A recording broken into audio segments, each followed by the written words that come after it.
Prosseguindo no estudo da arqueologia bíblica, o capítulo 2 do material didático, 2, capítulo em algarismo romano, ok?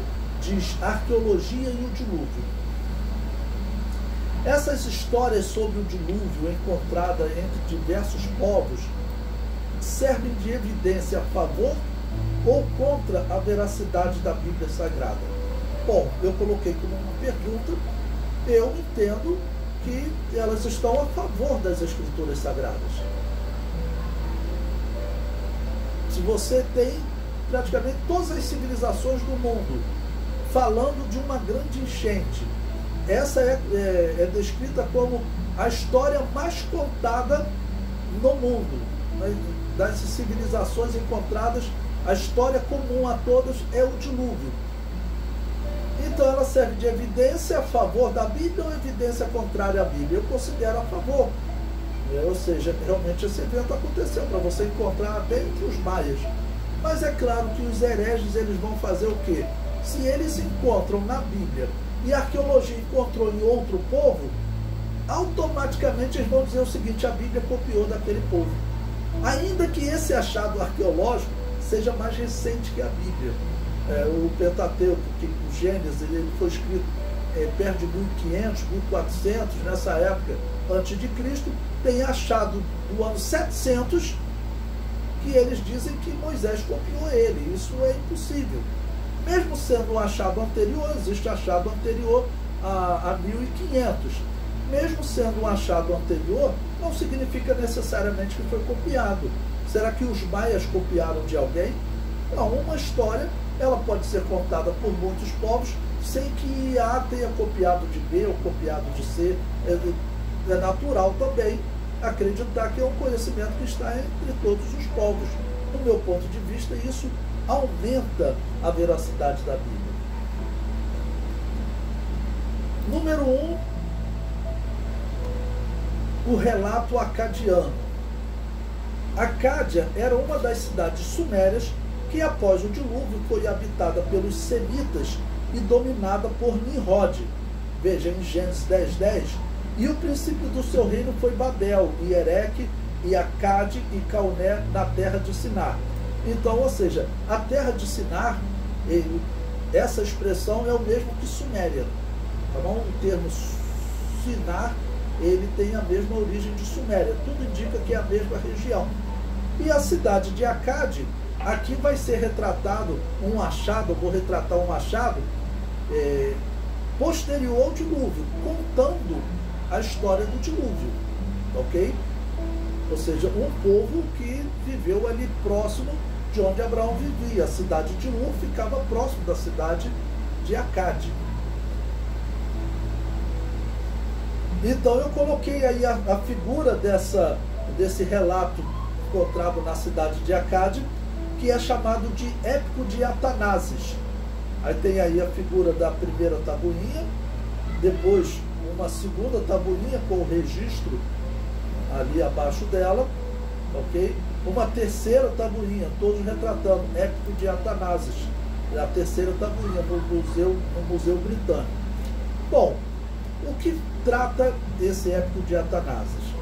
Eu comento aí no material didático. Denominado Épico de Atanases, foi escrito perto de 1750 a.C., logo cerca de 600 anos após o dilúvio acontecer e cerca de 300 anos antes de Moisés escrever sobre o dilúvio. Essa identificação aqui é importante, nós estamos tratando de séculos, tá ok? Então, se o dilúvio ocorreu próximo de 2300, e esse épico, ele é datado de uma forma confiável, né, pela arqueologia, normalmente usando carbono 14, ele é datado de 1750, ou seja, essa foi uma história que foi sendo contada ali na Mesopotâmia. A cidade de Acade certamente foi habitada pelos semitas, apesar que Nimrod, um descendente de Cã, vai invadir aquela região, mas quem habitou ali a princípio foram os semitas. E nessa cidade, que a princípio é de semitas, eles escreveram a história do dilúvio, nesse épico chamado Épico de Atanases. Essa história certamente teve vários relatos, E esse de 600 anos depois do dilúvio, ele foi preservado, ele existe hoje no Museu Britânico, e 250 anos antes de Moisés. Aí eu repito, o fato dele ter sido escrito antes de Moisés significa que Moisés copiou, e os maias, eles teriam também copiado de alguém? Não necessariamente, mas é claro que os intérpretes, que eu vou chamar de loucos, porque não faz sentido um cientista sério se opor em primeiro lugar à Bíblia. Mas o que ele faz? A Bíblia copiou. Não necessariamente, não existem evidências que comprovem que a Bíblia tenha copiado a interpretação de que ambos os povos mantiveram o conhecimento e eles escreveram sem a copiar de B. É uma interpretação natural, mas é como eles tratam esse evento. O comentário prossegue. Formado de 3 tabuinhas de barro em escrita cuneiforme, Ataase seria o rei da cidade de Shuruppak antes do dilúvio, uma das cidades sumérias.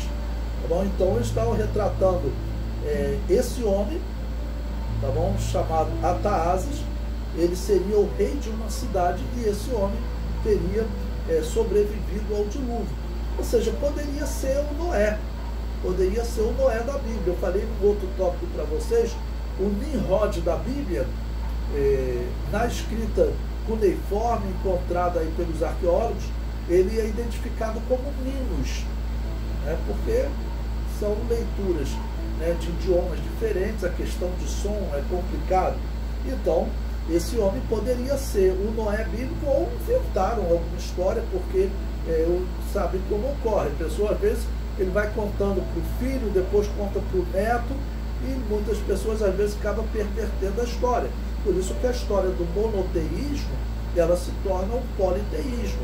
Nós vimos que entre os sumérios, ela já tinha se tornado politeísta na primeira escrita, ok? Os primeiros relatos, eles já transformaram Adão e Eva em divindades.